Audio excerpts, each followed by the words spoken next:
UP में पंचायत चुनाव में ड्यूटी करने वाले जिन शिक्षकों शिक्षा मित्रों की मृत्यु हुई, उनके परिवार को सरकार ने 30 लाख रुपए मुआवजा देने का ऐलान किया था। लेकिन जब मौत के आंकड़ों को लेकर शिक्षक संघ के बीच और सरकार के बीच विवाद शुरू हो गया तो TV9 भारतवर्ष ने आंकड़ों की सच्चाई जानने का अभियान शुरू किया।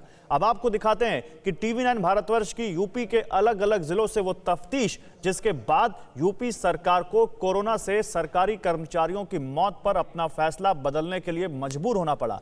ये देखिए रिपोर्ट। देश में कोरोना की दहशत बढ़ रही थी। यूपी में चुनावी जोश उफान मार रहा था। गांव-गांव प्रचार, रैलियां और जनसंपर्क अभियान चल रहा था। नेता, समर्थक, वोटर्स सब में गजब का उत्साह था। इसी चुनाव के दौरान एक वर्ग ऐसा भी था जिसके हाथों में चुनाव को सही तरीके से कराने की कमान सौंपी गई थी।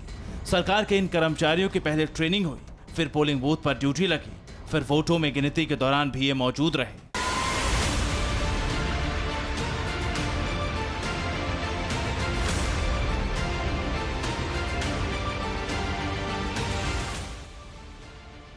यूपी में जिस दौरान चुनावी प्रक्रिया चल रही थी, उसी दौरान इस भीड़-भाड़ और चुनावी औपचारिकताओं के बीच कोरोना वायरस भी तेजी के साथ फैल रहा था। चुनावी घमासान का अंजाम इतना भयानक होगा जो किसी ने सोचा नहीं था। यूपी में इतने उम्मीदवारों की मौत हुई कि कई जगहों पर फिर से वोटिंग करानी पड़ी। वायरस का शिकार वो लोग भी बने जो अपनी ड्यूटी करने आए थे। अब उन्हीं कर्मचारियों की मौत सरकार और शिक्षा संघ के बीच विवाद की वजह बन गया है और विपक्षी पार्टियों के लिए एक मुद्दा। आजा, क्या कर रहे हो?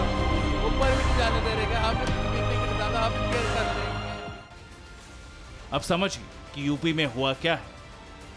यूपी सरकार के आंकड़ों में चुनाव के दौरान सिर्फ 3 कर्मचारियों की मौत हुई। शिक्षा संघ के मुताबिक यूपी में 1621 कर्मचारियों की मौत चुनाव की वजह से हुई। सरकार चुनावी ड्यूटी के दौरान कोविड से मरने वालों को मुआवजा देगी। शिक्षक संघ ने 1621 कर्मचारियों को मुआवजा देने की मांग चिट्ठी लिखकर की। शिक्षक संघ के पास सभी कर्मचारियों के नाम हैं जो चुनावी ड्यूटी पर गए और कहा जा रहा है कि उसी दौरान कोरोना से संक्रमित हुए और फिर कुछ दिनों बाद उनकी मौत हो गई। लेकिन सरकार और शिक्षक संघ के आंकड़ों में इतना फर्क क्यों आया है? पेच कहां है? इसे भी समझ लीजिए। बेसिक शिक्षा विभाग को मरने वालों का आंकड़ा अलग अलग जिलों के डीएम से मिला है। किसी भी तरह की ट्रेनिंग या ड्यूटी के दौरान कर्मचारियों की मौत का आंकड़ा भेजा गया है। आंकड़ों में उनके नाम हैं जिनकी मौत घर से ड्यूटी या ड्यूटी के बाद घर जाने के बीच हुई।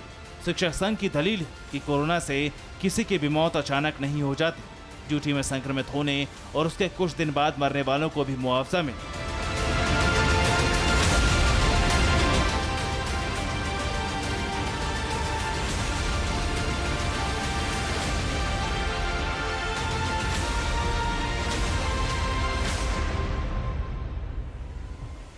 यही वजह है कि शिक्षक संघ ने जो चिट्ठी मुख्यमंत्री योगी आदित्यनाथ को लिखी, उसमें सरकार से संवेदनशीलता से विचार की गुजारिश है, क्योंकि जो सरकारी नियम हैं वो कोरोना काल से पहले के हैं।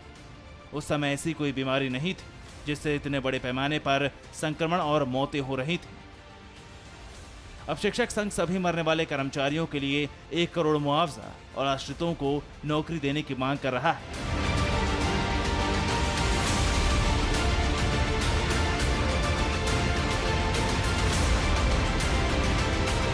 रायबरेली सदर के विधायक अदिति सिंह ने भी मुख्यमंत्री को एक चिट्ठी लिखी। चिट्ठी में कोरोना से मरने वाले शिक्षक, शिक्षा मित्र और अनुदेशकों की संख्या 52 लिखी। ये सभी रायबरेली के रहने वाले थे। विधायक अदिति सिंह ने सीएम से मुआवजे की मांग की।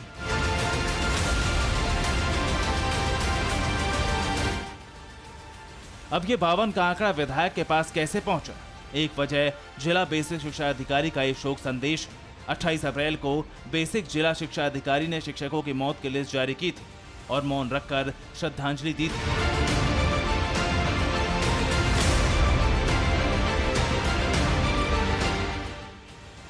लेकिन अदिति सिंह ने जैसे ही सीएम को चिट्ठी लिखकर 52 मौत होने का जिक्र किया, रायबरेली के डीएम ने ट्वीट किया, जिससे जिला बेसिक शिक्षा अधिकारी का शोक संदेश गलत साबित होता है।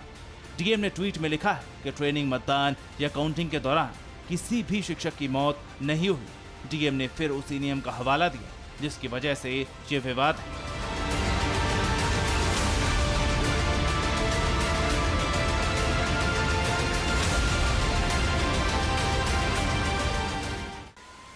मौत कोरोना के संक्रमण से हुई, लेकिन सरकारी अधिकारी सिर्फ उस दौरान की मौत गिन रहे हैं जब कर्मचारी या तो ट्रेनिंग पर थे या ड्यूटी पर।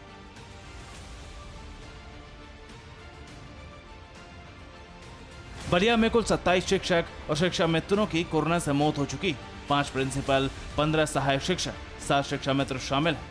प्रतापगढ़ में बेसिक शिक्षा के 32 कर्मचारियों की मौत हो चुकी। माध्यमिक शिक्षा के 9, एक अनुचर, एक लिपिक की भी मौत हुई। शिक्षक संघ का दावा है कि सभी कर्मचारी चुनाव के दौरान कोरोना से संक्रमित हुए, इसीलिए सभी को मुआवजा मिलना चाहिए।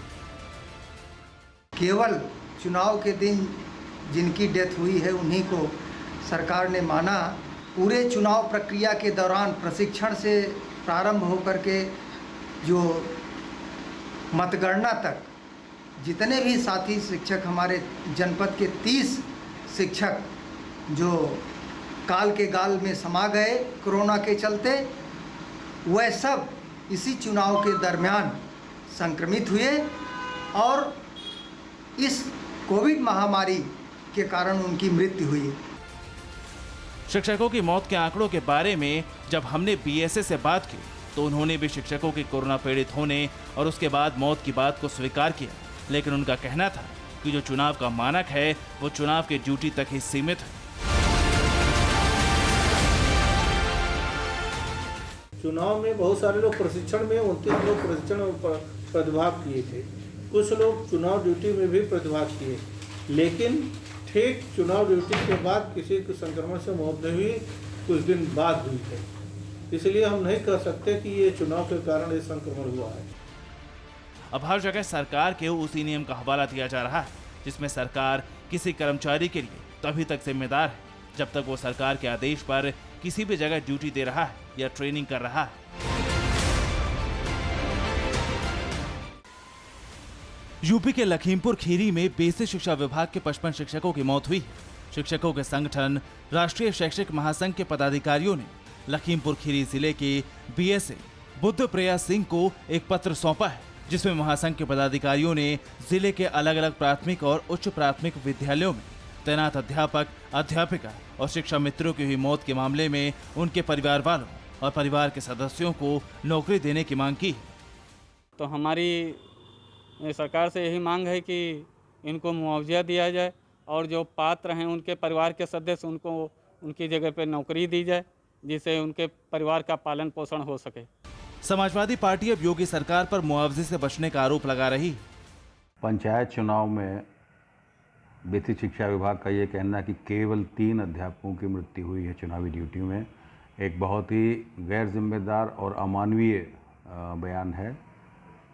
हाई कोर्ट ने कह रखा है कि चुनावी ड्यूटी में कोरोना से जिनके मरने वालों को 1 करोड़ रुपए का मुआवजा दिया जाए। सरकार ने उससे बचने के लिए तकनीकी आधार बनाया है। बेसिक शिक्षा मंत्री ने प्रेस नोट जारी कर दिया है। चुनाव आयोग ने नियमों का हवाला देकर बताया है कि ड्यूटी पूरी करने के बाद की मौत पर मुआवजे का अधिकार नहीं बनता है। यह आंकड़ा पूरी तरह से गलत है, निराधार है। पंचायत चुनाव की ड्यूटी के दौरान राज्य निर्वाचन आयोग की रिपोर्ट के आधार पर मात्र 3 शिक्षकों की मृत्यु हुई है। हमारी उन शिक्षकों के प्रति संवेदना है और उनके आश्रितों को सरकार नौकरी भी देगी और 30 लाख रुपए की अनुग्रह राशि प्रदान करेगी। मंत्री जी के इस बयान के बाद शिक्षकों में गुस्सा है और सवाल किया जा रहा है कि सरकार संक्रमण के दौर में शिक्षकों को चुनाव ड्यूटी में क्यों लगाया गया था। कि सामान्य हालात हो जाने पर सरकार से 2-2 हाथ करेंगे और अपने इन कर्मचारियों की मौत का बदला जो सरकार वापो की स्थिति में है और ये कहिए एक तरह से मजाक उड़ा रही है हमारे कर्मचारियों को मृतकों का कि 2000 से ज़्यादा संख्या जा रही है और वो 3 पर समेट कर ला रही है, इसका बदला हम आंदोलन पर आकर जमीन पर आकर 2-2 हाथ करेंगे। लखनऊ के त्रिवेणी नगर के रहने वाले लीलाधर दीक्षित 57 वर्ष के थे। चुनाव ड्यूटी के लिए बुलाई गई ट्रेनिंग में 12 अप्रैल को गए थे। वहां से लौटने के बाद से ही बीमार हो गए। कोरोना के लक्षण देख परिजनों ने उनका टेस्ट कराया, आशंका सही निकली, रिपोर्ट पॉजिटिव निकले। उनको ड्यूटी मिली जब वो कोविड वाला काम कर रहे थे तो बीआरसी से किसी का भी फ़ोन आया होगा कि आपकी ड्यूटी आई है, ले लीजिए। ये तो 14 तारीख को तबीयत खराब हुई, कुछ कहा मुझे भारीपन लग रहा। ये 14 तारीख को ट्रेनिंग में शामिल होने के बाद 12 को शामिल हुए, 14 को कुछ उन्हें लगा तो उन्होंने कहा ये ट्रेनिंग कहाँ हुई थी? ये सिटी मोंटेसरी गोमती नगर, अच्छा, इसमें हुई थी। पंचायत चुनाव में 27 शिक्षक और शिक्षा मित्रों की मौत को लेकर बलिया बीएसए ने लिस्ट जारी कर दी। वहीं शिक्षक नेता जितेंद्र सिंह ने बताया कि बलिया में अब तक 30 शिक्षक और शिक्षा मित्रों की मौत हो चुकी है। बलिया में शिक्षक अनुज श्रीवास्तव की मौत 17 अप्रैल को हुई। पत्नी के मुताबिक इलेक्शन के समय उन्हें कोविड हुआ था, तब वो आजमगढ़ में थे। वहां सांस लेने में तकलीफ हुई थी। क्यों ये ड्यूटी इनका, चूँकि जहाँ स्कूल है वहाँ बूथ था, तो बूथ पे तैयारी चल रही थी और ट्रेनिंग भी चल रही थी, उसी में इन्फेक्टेड हो गए थे। यहाँ से हम लोग लेके भागे आजमगढ़, तो वहीं उनकी डेथ हो गई। शिक्षा मित्र मृतक विजय प्रताप सिंह की पत्नी रेणु सिंह का आरोप है कि वो सुबह में ड्यूटी पर थी और वहीं उनकी तबीयत काफी बिगड़ गई थी। 25 तारीख को यहाँ से गए सुबह में 8 बजे, उसके बाद वो 12 बजे रात में हम चले हैं। बोले कि मेरा तबीयत बहुत ज़्यादा ख़राब है, खांसी और उनको ये बुखार हो गया था, तो बोले कि सिटी स्कैन होगा। 12 बजे फिर लेकर गए सिटी स्कैन करवाने के लिए, तो बोले कि इनको तो कोविड हो गया है और लंग्स में इन्फेक्शन हो गया है। ऐसे कई परिवार हैं जो बताते हैं कि घर में मौत की मायूसी सिर्फ चुनाव की वजह से हुई, लेकिन सरकार की तरफ से सफाई दी जा रही कि कोई भी कर्मचारी कब संक्रमित हुआ इसका कोई प्रमाण नहीं। इसलिए जिन कर्मचारियों की मौत ड्यूटी पूरी करने के कई दिनों बाद हुई, उन्हें चुनाव के दौरान मरने वालों में कैसे गिना जा सकता है, जबकि शिक्षक संघ का दावा है कि शिक्षकों को संक्रमण सिर्फ चुनाव में ड्यूटी करने की वजह से हुआ। इसलिए सरकार को जिम्मेदारी लेते हुए मुआवजा देना चाहिए। Bureau report, TV9 Bharatvarsh. परवाह देश की, सोमवार से शुक्रवार रात 10 बजे TV9 भारतवर्ष पर।